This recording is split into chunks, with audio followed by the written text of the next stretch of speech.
ప్రభునందు దేవుని వార సాయంకాలపు వేళ ప్రభు నామాన్ని బట్టి దేవుని స్తుతిస్తూ శిలువ ధ్యాన ఆరాధనలో 12వ దినములోనికి ప్రవేశపెట్టిన దేవుని స్తుతిస్తూ చేరువచ్చిన మీ అందరికి కూడా శుభములు దేవుని వచనాలు తెలియజేస్తూ ఉన్నారు. వీళ్ళరా ఈ సాయంకాలపు వేళ పరిశుద్ధ గ్రంథంలోని మార్క్స్ వార్త 13వ అధ్యాయము 32 నుండి 35 వరకు గల దేవుని వాక్యాన్ని చదవగా విన్నాం. మరొకసారి చదువుకుందాం. తండ్రి తప్ప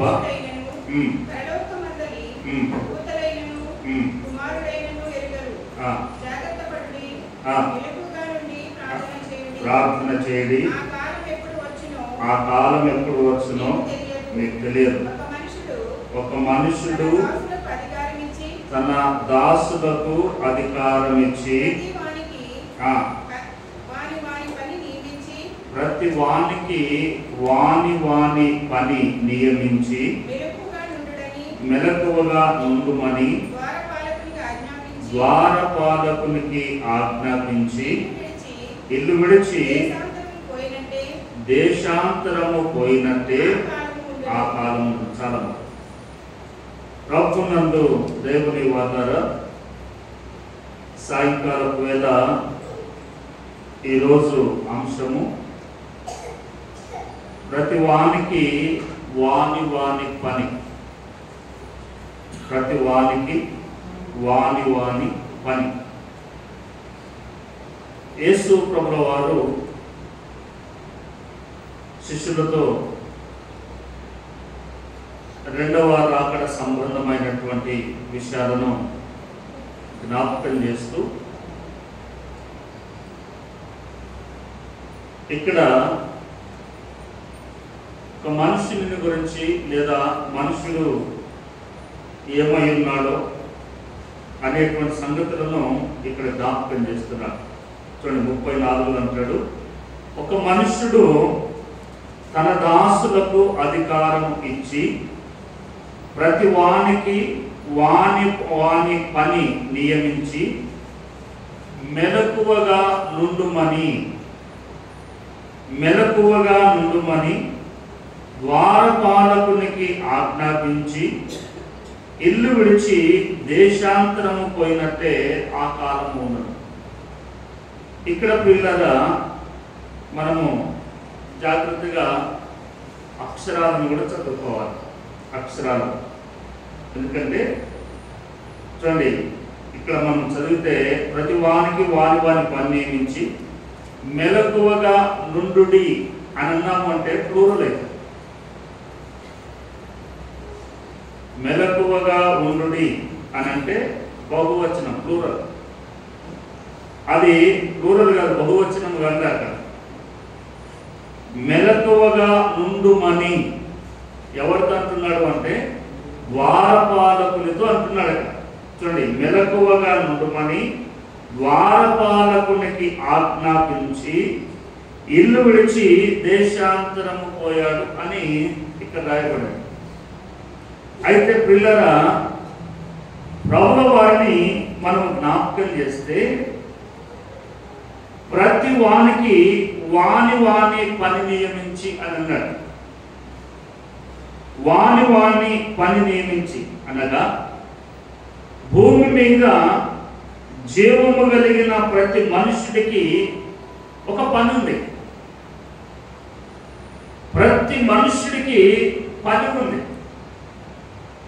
ప్రతి మనుషుడికి, every person should have there work.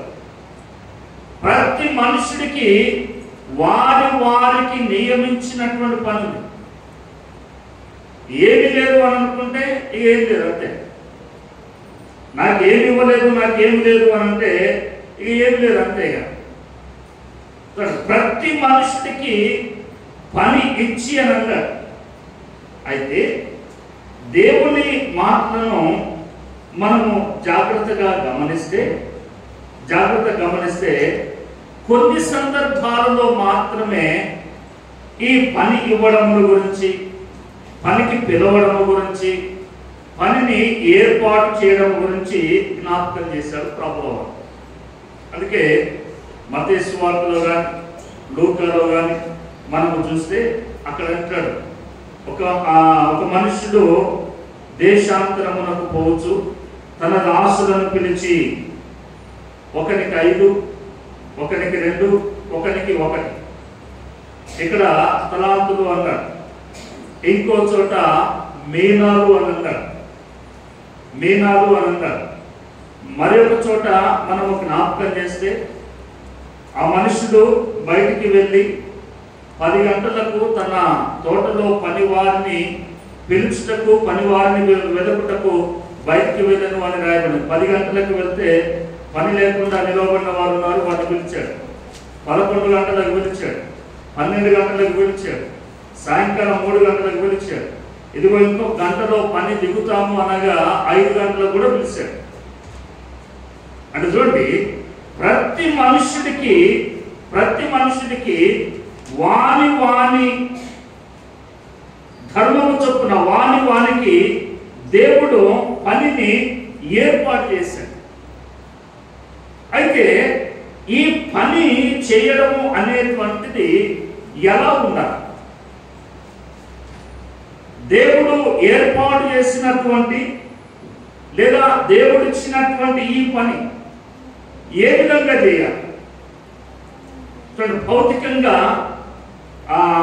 Society పరంగా మనం జ్ఞాపకం చేస్తే ఉద్యోగం ఉంది, అయిష్టంగా వెళ్ళి డ్యూటీ చేయగలుగుతామా? ఒకవేళ అయిష్టంగా 1 రోజు చేస్తాం, 2 రోజులు చేస్తాం, రోజు అలాగనే చేస్తే బాబు అక్కడ రిజైన్ లెటర్ పెట్టి వెళ్ళు అంటారు. అలా కాకుండా ప్రైవేట్ సెక్టార్కు వెళ్ళామనుకోండి, అక్కడ కూడా నీకు ఇష్టం ఉన్నా ఇష్టం లేకున్నా వారు ఇచ్చినటువంటి పనిని తప్పకుండా నీవు చేయాల్సిందే. చూడండి, భౌతికంగా సామాజికంగా సొసైటీలో పనిని ఈ విధంగా చేస్తూ ఉండగా మరి దేవుడిచ్చినటువంటి పనిని ఏ విధంగా చేయాలి? దేవుని పనిలో మనిషిని యొక్క ప్రాధాన్యత, మనిషి యొక్క ప్రాముఖ్యత ఏంటి చూద్దాం. పేతురు రాసిన మొదటి పత్రిక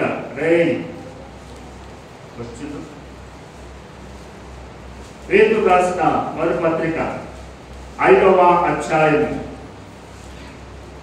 5వ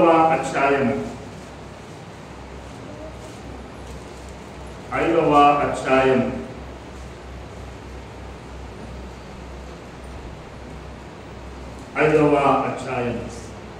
చూడండి, 4వ వచనం నుండి.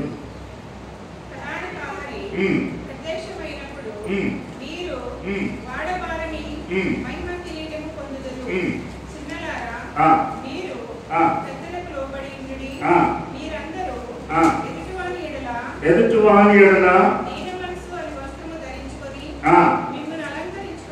మిమ్మును అలంకరించుకొనుడి.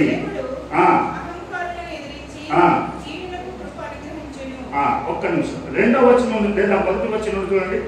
1వ వచనం నుండి, తోటి పెద్దను క్రీస్తు శ్రమలను గూర్చిన సాక్షిని బయలుపరచబడు మహిమలో పాలువాడనైన నేను మీలోని పెద్దలను హెచ్చరించుచున్నాను. చదువమ్మా. బలిమి చేత కాక దేవుని చిత్త ప్రకారము. నంబర్ 2, మొదటిది దేవుని చిత్త ప్రకారము. నంబర్ 2, ఇష్టపూర్వకముగాను. మూడవది దుర్లాభాపేక్షతో కాక. నాలుగవది సిద్ధ మనసుతోనూ మీ మధ్యనున్న దేవుని మందను పై విచారణ చేయించు దానిని కాయుడి. చూడండి, ఇక్కడ వ్రాయబడినటువంటి మాట ఏంటంటే, దేవుడు ఒక మనుషునికి పని అప్పగిస్తే ఆ పని ఏ విధంగా చేయాలి అనడానికి పేతురు ఇక్కడ ఉన్నటువంటి వారందరికీ, తనతో ఉన్న వారందరికీ, అలాగనే చెదరిపోయినటువంటి వారందరికీ జ్ఞాపకం చేస్తున్నాడు. ఆయన అంటాడు, బలిమి చేత కాక, బలవంతముగా కాక, రెండవది దేవుని చిత్త ప్రకారము. దేవుని చిత్త ప్రకారం. ఎక్కడైనా మీరు ఆలోచన చూస్తే మనము ఒక పనికి ఎక్కడైనా కుదిరితే వారు చెప్పినట్టుగా చేయాలి, కానీ నేను చెప్పినట్టుగా నేను చేస్తాను, నాకు ఇష్టం వచ్చినట్టు చేస్తా అంటే వీలుపడదు. అందుకే దేవుని వాక్యం అంటుంది, బలిమి చేత కాక దేవుని చిత్త ప్రకారము. దేవునికి ఒక ఉద్దేశం ఉంది. ఆ ఉద్దేశము ప్రకారము నీవు ఆయన పనిని చేయాలి. అందుకే యేసు ప్రభువు వారు కూడా తన శిలువ మరణానికి ముందు ఆయన అంటాడు, తండ్రి నా ఇష్టము కాదు, నా చిత్తము కాదు, నీ చిత్త ప్రకారమే అంటాడు. ఒకవేళ ప్రభు ఇష్టం అయితే ఆయన అన్నాడు, నీకు ఇష్టమైతే ఈ గిన్నెను నా యొద్ద నుండి తొలగించు అన్నాడు. ఆయనకు భారమైంది అనుకోండి, కష్టమైంది అనుకోండి, ఎందుకు నేను ప్రక్కకు పెట్టేస్తాను. అందుకే దేవుని చిత్త ప్రకారము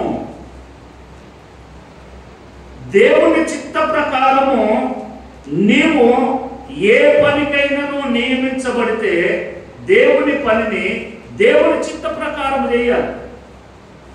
కానీ అది ఉందా ఇప్పుడు? అది లేదు. నేను పెద్దను, నేను చెప్పిందే మీరు చేయాలి, నా ఇష్టం. నిజమే, నువ్వు చెప్పిందే చేస్తాం, కానీ దానికి వచ్చేటువంటివన్నీ కూడా నీవే అనుభవించాలి. దేవుడు ఏ ఫలం ఇచ్చినా సరే దానిని నీవే అనుభవించాలి. ఎందుకంటే దేవుని మాట జ్ఞాపకం చేయబడింది. దేవుడు ప్రతి వానికి వాని పని చొప్పున పనిని నియమించాడు, పనినిచ్చాడు. నీకు పని ఇస్తే ఆ పనిని నీవు ఎలా చేయాలి అని అంటే బలవంతముతో కాక.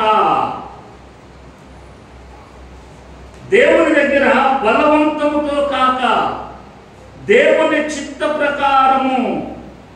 మూడవది, నీవు చేయనప్పుడు ఇష్టపూర్వకముగా. చూడండి, ఇష్టపూర్వకం అనేటువంటిది అన్ని సందర్భాల్లో వినియోగించలేని ఇష్టాన్ని. కొన్ని సందర్భాలలోనే మనకు నచ్చిన చోటనే, మనకు నచ్చిన వ్యక్తుల దగ్గరనే ఏ పనైనా ఇష్టముగా చేస్తాం. మనకు నచ్చిన చోట, మనకు నచ్చిన వ్యక్తుల దగ్గర మనకు నచ్చినటువంటి పని అయితేనే, మనకు ఇష్టమైనటువంటి పని అయితేనే ఇష్టపూర్వకముగా మనము చేస్తాం. కానీ ప్రభు అంటాడు, ప్రభు ఇచ్చినటువంటి పనిలో ఇష్టపూర్వకముగా దానిని నువ్వు ఆస్వాదిస్తూ ఆ పనిని చేయాలి. ఎండాకాలం వస్తుంది, సమ్మర్ వస్తుంది. సమ్మర్లో మంచి ఫలాలు వస్తాయి. ఏం ఫలాలు వస్తాయి? మామిడి పళ్ళు వస్తాయి. మామిడి పళ్ళు వస్తే మామిడి పళ్ళను ఇష్టము లేనట్లు ఎవరైనా తింటారా? ఇష్టము లేనట్లు ఎవరు తిన్నారు? ప్రతి మనుషుడు ఒక కాయ అంటే రెండు అంటే మూడు, రుచిని బట్టి తింటా ఉంటారు, ఇష్టముగా తింటారు. చూడండి, ఇప్పుడు వాటర్ మీద పుచ్చకాయలు తింటాం, ఈ సమ్మర్లోనే, ఈ సీజన్లోనే తింటాం. చూడండి, చలికాలం పెట్టామనుకోండి, తింటారు? అవి తినరు, అయినా దొరకవు. ఒకవేళ దొరుకుతాయేమో, ఎందుకంటే ఇప్పుడు అన్ని కూడా హైబ్రిడ్ కాబట్టి. చూడండి, ఇష్ట ప్రకారము దేవుడు ఇచ్చినటువంటి పనిలో. తర్వాత 4వ మాట జ్ఞాపకం చేస్తూ ఆయన అంటాడు, దుర్లాభాపేక్షతో కాక. దేవుడిచ్చినటువంటి పనిలో లాభాన్ని కనుక అపేక్షించినట్లయితే, దేవుని పనిలో లాభాన్ని అపేక్షించినట్లయితే, లాభాన్ని ఆశించినట్లయితే నీవు దేవుని పనికి ఉపయోగకరంగా ఉండవు, దేవుని పనికి పనికిరా. దేవుని పనిలో లాభము అనేటువంటిది ఆశించకూడదు. అందుకే దేవుడు అంటాడు పనివాడు జీతానికి పాత్రుడు. పనివాడు జీతానికి పాత్రుడు. యాజకుని దగ్గర నుండి మొదలు పెట్టుకుంటే గేట్ దగ్గర ఉండేటువంటి వాచ్మెన్ వరకు కూడా వాని పని చొప్పున దేవుడు వానికి జీతం ఇస్తాడు. అందుకే దేవుడు మాట్లాడుతుంది, ప్రతి వానికి వాని క్రియల చొప్పున నేను సిద్ధపరిచిన జీతము నా యొక్క ఉంది అని అంటాడు. దేవుని పనిలో లాభము అపేక్షించకూడదు, ఆశించకూడదు.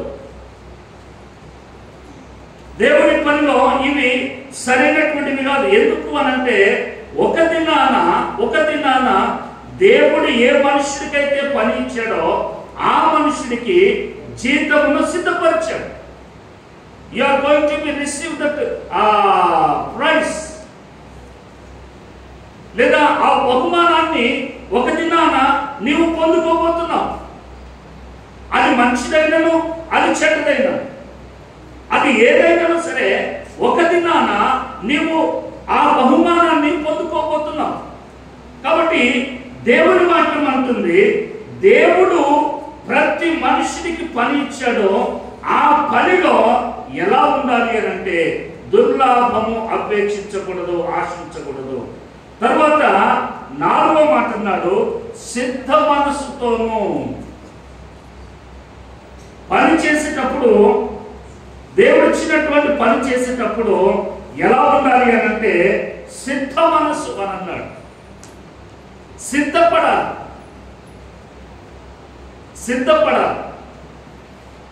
నేను నిన్న కూడా జ్ఞాపకం చేశాను, ఎక్కడికైనా వెళ్ళేటప్పుడు ఎలా సిద్ధపడతాము అనేటువంటి సిద్ధ మనసు. కేవలము శరీరానికి మాత్రమే కాదు సిద్ధం చేసుకోవడం, శరీరం మాత్రమే కాదు సిద్ధపడడం, ఆత్మ సంబంధంగా కూడా మనము సిద్ధం చేసుకోవాలి. అందుకే అప్పుడప్పుడు కొన్ని సందర్భాలు ఏ కుటుంబం దగ్గరికైనా ఏ వ్యక్తి దగ్గరికైనా వెళ్ళినప్పుడు మనం వాళ్ళని ధైర్యపరుస్తాం. ఏమంటాము అని అంటే అన్నిటికీ సిద్ధపడి ఉండాలి అని. అన్నిటికీ సిద్ధపడి, అన్నిటికీ అనంటే మంచవని చెడవని ఇవన్నిటిని కూడా సిద్ధపడి ఉండాలి. ఏది వచ్చినా కూడా, ఏది జరిగినా కూడా నీవు దానిని స్వాగతించగలిగినటువంటి మనసు నీవు కలిగి ఉండాలని ముందుగా వారిని సిద్ధపరుస్తూ, ధైర్యపరుస్తూ, ఓ ఇలా జరిగితే ఇలా ఉంటుంది, ఇలా జరిగితే ముందుగా ధైర్యపరుస్తూ వారిని మెంటల్ గా సిద్ధం చేస్తాం, ప్రిపేర్ చేస్తాం. చూడండి, ఏదైనా ఒకటి ఎదుర్కొనేటప్పుడు ఇంతగా మనసును సిద్ధం చేస్తే దేవుని పని చేయడానికి ఇంకెంత సిద్ధపడాలి? దేవుని పని చేయడానికి ఇంకెంత మనం సిద్ధపడాలి? దేవుడు బిడ్డలారా, అందుకే దేవుడు ప్రతి మనుషుడికి వానికి పనిని నియమించి, వానికి పనిని నియమించి మీరు మెలకువగా ఉండండి అని అన్నాడు. దేవుడులారా, ఒకవేళ మీరు అనుకుంటున్నారేమో అయ్యగారికి ఒక్కడికే పని నియమించాడు, లేకపోతే సంఘంలో ఉన్న కమిటీ మెంబర్లకు మాత్రమే పని నియమించాడు, లేదా స్త్రీల సమాజంలో స్త్రీల కమిటీకి మాత్రమే పని నియమించాడు, యవన సమాజంలో యవన కమిటీకి మాత్రమే పని నియమించాడు, సండే స్కూల్ ఉంటే టీచర్లకు మాత్రమే పని నియమించాడు మీరు అనుకుంటారేమో. అదే విశ్వాసిగా దేవుని బిడ్డగా నీకంటూ ఒక పని ఉంది, నీకంటూ ఒక పని ఉంది, నీకంటూ పని ఉంది. నీకు పని లేదు అనడానికి వీల్లేదు. ఎందుకు అనంటే దేవుని మందిరానికి వెళ్ళినప్పుడు ఆయన ఒక మాట అంటాడు ప్రసంగి సొలొమోను 5వ అధ్యాయం 1వ వచనంలో. ఏం జ్ఞాపకం చేస్తాడు? నీవు దేవుని మందిరమునకు పోవునప్పుడు, చూడండి అది పని కాదా? పని. నీవు దేవుని మందిరమునకు పోవునప్పుడు, నీవు దేవుని మందిరమునకు పోవునప్పుడు నీ ప్రవర్తన జాగ్రత్త అంటాడు. నీవు ఏదైనాను మ్రొక్కుకొని ఎడలా, నీవు ఏదైనాను మ్రొక్కుకొని ఎడలా, మ్రొక్కుకున్న తర్వాత ఇవ్వకుండా ఉండేవారు చాలా మంది. అందుకే అన్నాడు, నీవు ఇవ్వకపోవడం కంటే నీవు మ్రొక్కుకోకుండా ఉండడమే నీకు మేలు. పని, దేవుని పనిని ఆపేటువంటి వారు ఉన్నారు, ఆటంకపరిచేవారు ఉన్నారు. నెహెమ్యా గ్రంథంలో జ్ఞాపకం చేస్తే నెహెమ్యా తన పరివారం అంతా వచ్చి దేవుని మందిరమును నిలబెట్టేటువంటి ప్రయత్నం చేస్తూ ఉంటే అక్కడనే ఉన్నటువంటి సమరయులు వచ్చి వాళ్ళు ఆపేశారు. మేము కూడా ఇందులో పాలుభాగస్తున్నాము, మీరు ఎక్కడో బబులో నుండి వచ్చి ఇప్పుడు కడతామంటున్నారు, మేము కట్టేస్తాం, మీరు పక్క జరగండి అని చెప్పి దాదాపుగా 6 మాసాలు పని ఆపేశారు. ఆపడంలో మామూలుగా లేదు. ఆపడానికి కూడా అక్కడ ఉన్నటువంటి రాజులకు అధికారులకు లంచాలు ఇచ్చేవారు. దేవుని పనిని ఆటంకపరిచేటువంటి వారు కూడా ఉన్నారు. అందుకే దేవుని వాక్యం అంటుంది, ప్రతి వానికి వాని క్రియల చొప్పున వాని పని చొప్పున. ఎవరు వాళ్ళరా? అందుకే ప్రభు దగ్గరికి, ప్రభు కార్యములు లేదా ప్రభు సన్నిధికి వచ్చినప్పుడు మనము ఏమై ఉన్నామో, ప్రభు మనకు ఏ పని ఇచ్చాడో ఆ పనిలో మన నమ్మకత్వం ఎంత ఉందో అనేటువంటిది మనము పరిశీలన చేసుకోవాలి. మన పనితత్వం యొక్క నమ్మకం, మనం చేసినటువంటి పనిలో ఎంత నాణ్యత ఉందో దాన్ని ఒకసారి పరీక్షించుకోవాలి. నాణ్యత లేకపోతే ఏది నిలబడదు. ఒక కట్టడాన్ని కట్టండి, కంప్లీట్ గా నీళ్లు ఇసుకతోటి కట్టండి, నిలబడుతుంది? అది నిలబడదు. ఇటుక లేకపోయినా, సిమెంట్ లేకపోయినా, ఇసుక లేకపోయినా, ఏ లేకపోయినా నిలబడదు. నాణ్యత, క్వాలిటీ లేనటువంటి పని ఏది నిలబడదు. అందుకే ప్రభువు దాసులను పిలిచి వారికి అధికారం ఇచ్చాడు. అధికారం అని అంటే జులుం చేయమని కాదు. నీ పనికి నువ్వే అధికారి. నేను నీకు ఒక అధికారం లేదు. నీ పనిని నీవు చేస్తున్నప్పుడు నీవు అధికారపూర్వకముగా దేవుడు నాకు ఇచ్చినటువంటి బాధ్యత ఇది అని ఆ పని మీద నీవు అధికారం కలిగిన వాడవై ఎంత నాణ్యముగా, ఎంత న్యాయముగా, ఎంత యథార్థముగా చేస్తావో అది దేవుడు నీకే అప్పగించాడు. పనిలో నాణ్యత లేకపోతే, నీవు చేసినటువంటి పనిలో లోపము ఉంటే దానిని నీవే భరించుకోవాలి.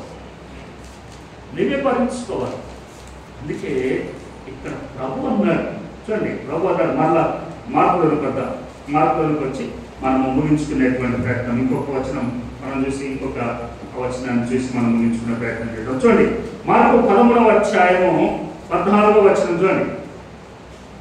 Mark 13:14, mark 13:34. ఒక మనుషుడు తన దాసులకు అధికారం ఇచ్చి చూడండి, ప్రతి వానికి వాని వాని పని నియమించి, చూడండి, వాని వాని పని నియమించి. చూడండి ఎంతటి భావగర్భితమైనటువంటి మాట చెప్తున్నాడు. వాని వాని పని నియమించి, తర్వాత అన్నాడు మెలకువగా నుండుమని ద్వారపాలకునికి ఆజ్ఞాపించి, తన ఇల్లు విడిచి దేశాంతరము పోయినట్టే ఆ కాలము ఉండును. పని నియమించాడు. ద్వారపాలకుని చెప్పాడు, నువ్వు కనుక ఉండరు బాబు, మీరు పని చేయకుండా డైరెక్ట్ ఇంట్లోకి వచ్చి తిని పడుకుంటారేమని. చూడండి, పని చేయకుండా ఇంట్లోకి వస్తారేమో, జాగ్రత్త, నువ్వు జాగ్రత్త, ద్వారపాలకుడితో అంటున్నాడు. అందుకే పౌలు ఎంత గొప్ప మాట జ్ఞాపకం చేస్తాడంటే, చూడండి అపోస్తుల కార్యములు 20వ అధ్యాయం, అపోస్తులు 20వ అధ్యాయము 26వ వచనం చూడండి. 26. కాబట్టి మీలో ఎవరి నాశనము విషయమైనను నేను దోషిని కానని నేను మిమ్మల్ని సాక్ష్యము పెట్టుచున్నాను. దేవుని సంకల్పమంతయు మీకు తెలపకుండా నేనేమీ దాచుకొనలేదు. ఒక్క నిమిషం ఆగుదాం సార్. చూడండి, పౌలు ఇక్కడ అంటాడు, ఇక్కడ జ్ఞాపకం చేస్తూ ఆయన అంటాడు, మీలో ఎవరి నాశన విషయమైనను దేవుని సంకల్పము, దేవుని ఉద్దేశము, యేసు ప్రభుల వారు ఈ భూమికి ఎందుకు వచ్చాడో నేను తెలియ చెప్తూ ఉండగా మీరు వినక, మనసు పెట్టక, అంగీకరించక మీ ఆత్మలు నాశనం అయిపోతే దానికి నేను బాధ్యుని కాదు అంటాడు. మీరు వినక, నేర్చుకొనక, అంగీకరించక, దేవుని ఉద్దేశమును మీరు నెరవేర్చక మీ ఆధ్యాత్మిక భౌతిక జీవితాలను పతనం చేసుకుంటే దానికి నేను బాధ్యుడను కాను, దానికి మిమ్ములనే సాక్ష్యం పెట్టుచున్నాను అంటాడు. మిమ్ములనే సాక్ష్యం పెట్టుచున్నాను అంటాడు. ఒక ప్రశ్న అడిగినా మిమ్మల్ని, నేను వచ్చి 3వ సంవత్సరం కదా, ఎంతమంది ఈ 2 సంవత్సరాలు నేను చెప్పిన వాక్యాలు రాసుకున్నారు? హెడ్ మాస్టర్ గారు చేయొచ్చు.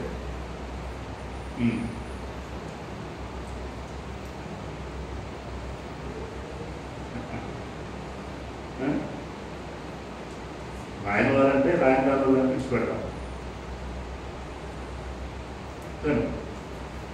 ఇదే మాట పౌలు అన్నారు. మన 26వ వచనం చదవండి బహుశా. దేవుడు 26. కాబట్టి మీలో ఎవరి నాశనము విషయమైనను నేను దోషిని కానని నేడు మిమ్మును గూర్చి సాక్ష్యము పెట్టుచున్నాను. మిమ్మును సాక్ష్యం పెట్టుచున్నాను. మిమ్ముని అడుగుతున్నాను, నేను చెప్పినవన్నీ కూడా మీరు రాసుకున్నారా? మేము రాసుకోలేదు. ఆదివారం నేను చెప్పకుండా ఏమైనా ఉన్నానా? చెప్పాను, మీకే తెలుసు. పౌలు అంటున్నాడు, నేనేమన్నట్టు.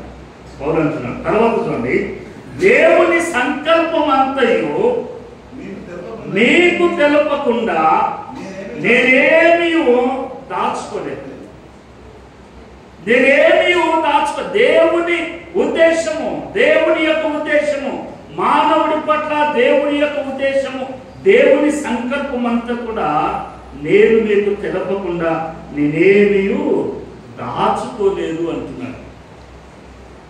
అంటే చూడండి, చెప్పడం అనేటువంటిది ఆనాడు పౌలు గారికి ఇచ్చినటువంటి ధన్యత, భాగ్యము. వారి తదుపరి కాలానుసారముగా దేవుడు మాకు ఇచ్చినటువంటి భాగ్యం. చూడండి, చెప్పడము అనేటువంటిది దేవుడు నాకు ఇచ్చినటువంటి పని అయితే, విని రాసుకొని నెమరు వేసుకోవడం అనేటువంటిది దేవుడు మీకు ఇచ్చిన పని. పని లేదనుకోవద్దు, పనే పనే. ఎందుకు రాసుకోవాలి అని అంటున్నానంటే, హెలెనీయులు అనబడినటువంటి వారు పౌలు సీలలు ఏది మాట్లాడినా వాళ్ళు రాసుకొని ఇంటికి వెళ్ళిన తర్వాత వారు చెప్పినవి బైబిల్ గ్రంథములో అలాగున ఉన్నవా లేవా అని ఇంటికి వెళ్ళిన తర్వాత పరీక్షించేవారు, పరిశీలన చేసేవారు. అందుకు రాసుకోమనేది. వాళ్ళు అందుకే రాసుకున్నారు, అందుకే పరిశీలన చేసుకున్నారు. ఏదో ఒక కొత్త సంగతి, ఏదో ఒక సంగతిని పౌలు గారు జ్ఞాపకం చేస్తాడు అన్నట్లుగా వారు నిత్యము ఎదురు చూస్తుండేటువంటి వారు, వారికి అది పని. అందుకే పౌలు ఇక్కడ అన్నాడు, దేవుని సంకల్పమంతయు మీకు తెలపకుండా నేనేమీ దాచుకొనలేదు. 28 దేవుడు తన స్వరక్తమిచ్చి సంపాదించిన తన సంఘమును కాయుటకు పరిశుద్ధాత్మ మిమ్మును దేనియందు అధ్యక్షులనుగా ఉంచెను. ఆ యావత్ మందను గూర్చి మీ మటుకు మిమ్మును గూర్చి జాగ్రత్తగా ఉండుడి. చూడండి, దేవుడు తన స్వరక్తమిచ్చి సంపాదించిన తన సంఘమును కాయుటకు. అంటే అందరూ లీడర్లు అయితే మరి కూర్చొని నడిచేది ఎవరు? అందరూ లీడర్లు అయితే అందరికి ఆశే, నేనుంటే బాగుండు. అందరికీ ఆశే. కానీ అందరూ వచ్చి కూర్చున్న కూర్చుంటే అక్కడ కూర్చునేది ఎవరు? అక్కడనే మనకు అర్థం కాదా? అక్కడ ఉన్నా ఇక్కడ ఉన్నా నీ బాధ్యత నీది, దేవుడు నీకు ఇచ్చినటువంటి పని నీది. అందుకే నీవు జ్ఞాపకం చేసుకోవాలా, తన సంఘమును, దేవుని సంఘమును కాయుటకు పరిశుద్ధాత్మ మిమ్మును దేని యందు, ఏ పని యందు అధ్యక్షులనుగా ఉంచెనో, ఏ పని యందు మిమ్ములను అధ్యక్షులనుగా ఉంచెనో. దేవుని పని ఎన్ని రకాలు? దేవుని పని ఎన్ని రకాలు? దేవుని పని వాక్యం బోధించి విడిచిపెట్టండి. బోధించే దగ్గరికి అవసరం లేదు. మిగతా చెప్పండి, మిగతా పనులు చెప్పండి. అదే నేను అనేది, ఆలయంలో ఏం సేవ? క్లారిటీ.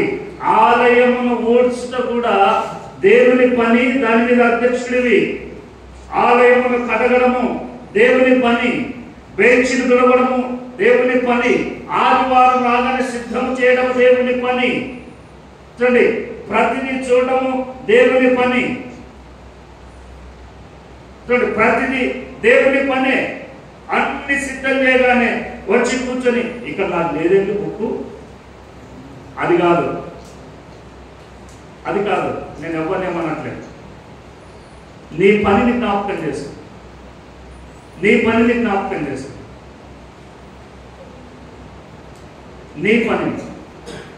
ఏ పని మీద దేవుడు నిన్ను అధ్యక్షులనుగా ఉంచెనో ఆ పనిని నువ్వు జాగ్రత్తగా చేయాలి. ఆ పని. అందుకే పౌలు అన్నాడు, ఈ పనులన్నింటిని బట్టేట 2 కొరింథీ 5వ అధ్యాయము 14వ వచనంలో పౌలు అంటాడు. ఈ మాట చెప్పి నేను ముగిస్తాను. చూడండి, 2 కొరింథీ 5వ అధ్యాయం 14. అందరి కొరకు ఒకడు మృతి పొందల కనుక అందరూ మృతి పొందలని జీవించే వారికి కొరకు కాక నిమిత్తం మృతి పొంది తిరిగి లేచిన వారి కొరకే జీవించటకు ఆయన అందరి కొరకు నిశ్చయించును. 13 కూడా చూడండి సార్. 13 చూడండి, ఏలయనగా మేము వెర్రివారమైతిమా ఎవరి నిమిత్తము అంటారు కదా. ఆ పాస్కి అస్సలే తెలివి ఉండదండి, ఆ పాస్కి అస్సలే బుద్ధి ఉండదండి అంటారు కదా. చూడండి దేవుడు మాట్లాడండి, మేము వెర్రివారమైతిమా. ఎవరి నిమిత్తము? దేవుడి నిమిత్తము. ఎంత జ్ఞానం ఉందో ఎంత జ్ఞానం లేదు అనేటువంటిది నీవు ఎగ్జామిన్ చేయడానికి కాదు, నీవు ఎగ్జామిన్ చేయడానికి కాదు. చూడండి దేవుని మాటలు ఎంత చక్కగా అర్థం చేసుకోవాలో, దేవుని మాటలను ఎంత చక్కగా అర్థం చేసుకోవాలో. నీ విషయానికి వస్తే నీవంటావు నేను అన్నిట్లో పర్ఫెక్ట్ సార్ అంటావు, నా వైపున ఏ దోషము లేదు, నా వైపున ఏ తప్పు లేదు అని నేను అంటాను. కానీ నన్ను చూసే వారికి నాలో ఉన్నటువంటి లోపము కనబడదు. నన్ను చూసేవారు నాకుగా నేను అంటాను, ఏ చెప్పినా నేను ఖచ్చితంగా దేవుని వాక్యం ఉంటే చెప్తున్నా అంటాను. కానీ నన్ను చూసేవారు తెలుసు. అందుకే పౌలు అన్నాడు, మేము వెర్రివారమైతిమా. పౌలు వెళ్ళా, పౌలుకు వెళ్ళా. పౌలుకి ఏమైనా తిక్క, పౌలు ఏమైనా పిచ్చోడా అంటే నేనంటాను పౌలు పిచ్చోడే, పౌలు వెర్రివాడే, పౌలు మెంటలే. ఎందుకు అనంటే దేవుని పని కొరకు, దేవుడు తనకిచ్చినటువంటి పనిని నెరవేర్చడానికి రాత్రి పగలంటూ తేడా లేకుండా, రాత్రి పగలంటూ ఏ భేదము లేకుండా నిరంతరాయంగా శ్రమ పడుతున్నాడు. ఆయన వాక్యమును బోధిస్తూనే ఉన్నాడు. అందుకే అన్నాడు, మేము వెర్రివారమైతిమా, మీ చేత వెర్రోడు పిచ్చోడు అనిపించుకుంటున్నాము అని అంటే మీ నిమిత్తం కాదు, మేము దేవుని నిమిత్తము స్వస్థ బుద్ధి గలవారమైతిమా, మీ నిమిత్తం. వెర్రివారం అయితేనేమో దేవుని నిమిత్తము, మంచి బుద్ధి గలవారం అయితేనేమో మీ నిమిత్తం. ఎందుకంటే క్రీస్తు ప్రేమ మమ్ములను బలవంతం చేస్తాం. క్రీస్తు ప్రేమ బలవంతం చేస్తాము. క్రీస్తు ప్రేమ మమ్ములను నిలబడిన చోట నిలబడేయడం లేదు. వెళ్ళి బోధించు, వెళ్ళి చెప్పు, వారిని ఎడ్యుకేట్ చేయి, వారి పనిని వారికి గుర్తు చేయి, వారు ఏమై ఉన్నారో వారికి తెలియజెప్పు. దేవుని ప్రేమ, క్రీస్తు ప్రేమ బలవంతం చేస్తాం. క్రీస్తు ప్రేమ బలవంతం చేస్తాము, అంతేగాని మరి ఒకటి కాదు. పౌలుగా అందుకే రాత్రి వేళ నీవు నేను మనమందరం జ్ఞాపకం చేసుకోవాలి, మనమందరం జ్ఞాపకం చేసుకోవాలి. దేవుడు ప్రతి వానికి వాని పని నియమించి నీకు ఏ పని ఇచ్చాడో నీవు జ్ఞాపకం చేసుకో. నీవు ప్రార్థన చేయవాడవైతే తప్పకుండా నీవు మోకరించి ప్రార్థన చేయాలి. నీవు పాటలు పాడువాడైతే తప్పకుండా దేవుని సన్నిధికి రావాలి, పాటలు పాడాలి, దేవుని మహిమపరచాలి. నీవు బైబిల్ చదువువాడవైతే తప్పకుండా బైబిల్ చదవాలి, దేవుని మహిమపరచాలి. నీవు అలాగే దేవుని మందిరమును తుడుచువాడవైతే నీవు తప్పకుండా దేవుని మందిరమును తుడవాలి. 2023వ సంవత్సరం అంతా కూడా ఒక సంవత్సరం పాటు యవన బిడ్డలందరూ కూడా మందిరాన్ని చక్కగా తుడిచారు, కడిగారు. వాళ్ళు 2024లోనే పిల్లలందరూ వెనుకకు వెళ్ళారు. ఎందుకంటే వారిని గాయపరిచారు, వెనుకకు వెళ్ళిపోయారు. ఇప్పుడు వస్తున్నారు, ఆక్సలు వస్తున్నారు, కూర్చుంటున్నారు, వెళ్ళిపోతున్నారు. ఆరణ అయిపోకుండా వెళ్ళిపోతారు. ఏది నాన్న అయిపోయిందంటే లేదనుకోండి అంటున్నారు, దొరకట్లే. నేను అందుకే మొన్న కూడా చెప్పాను, 2024 అంతా మీరు తప్పించుకున్నారు. 2025లో మీరు పని చేస్తే, దేవుని మందిరంలో పని చేస్తే మీకు ఉద్యోగాలు వస్తాయి. అలాగనే మంచి భాగస్వామ్యం దొరుకుతారు, లేదంటే వృద్ధి భాగస్వామ్యం దొరుకుతారని కూడా చెప్పారు. నవ్వుతున్నారు పిల్లలు. చూడు, వారికి ఇదంతా కూడా చేయాలి అని అంటే బహుఇష్టంగా ఉండేది. ఆ రోజులలో అన్నారు, మా దగ్గర పని చేస్తాను, బంద్ చేపిస్తారు అంకులు అన్నారు. బంద్ చేపిస్తే మీరు సడన్గా బంద్ అయింది అనుకోండి, అప్పుడు ఎవరు రావాలి? ఎవరు రారు. అప్పుడు ఎవరు రారు. ప్రెసిడెంట్ గారికి ఫోన్ చేయాలి, ట్రెజరర్ గారికి ఫోన్ చేయాలి, సెక్రటరీకి ఫోన్ చేయాలి, ఇక మేమే నలుగురం రావాలి. దేవుడు నీకు ఏ పని ఇచ్చాడో ఆ పనిని నీవు నమ్మకముగా పని చేస్తే ఆ నమ్మకములో దేవుడు నీకు జీతాన్ని ఇస్తాడు. ఆ జీతమును ఎవరు దొంగలించారు. అందుకే యేసు ప్రభువు వారు భూమి మీదకి వచ్చాడు, పని చేశాడు, దేవుని చిత్తాన్ని నెరవేర్చాడు, ఏమీ ఆశించలేదు. తన పనిని తాను చేసుకొని తిరిగి వెళ్ళే ముందు ఆయన అన్నాడు, నేను నా తండ్రి కొడుకు ఆశమున నేను ఉంటాను. అది దేవుడానికి ఇచ్చినటువంటి ధన్యత. అంత గొప్ప బాధ. కనుక ఈ 12వ దిన నీ పని ఏమిటో ఒకసారి జ్ఞాపకం చేసుకో. దేవుని పనిలో నీ సహకారం, దేవుని పనిలో నీ చేయూత, దేవుని పనిలో నీ సహాయం నీ వెనుకకు తీయక ముందుకు సాగినట్లయితే దేవుడు నిన్ను గొప్పగా దీవిస్తాడు, ఉన్నతంగా ఆశీర్వదిస్తాడు.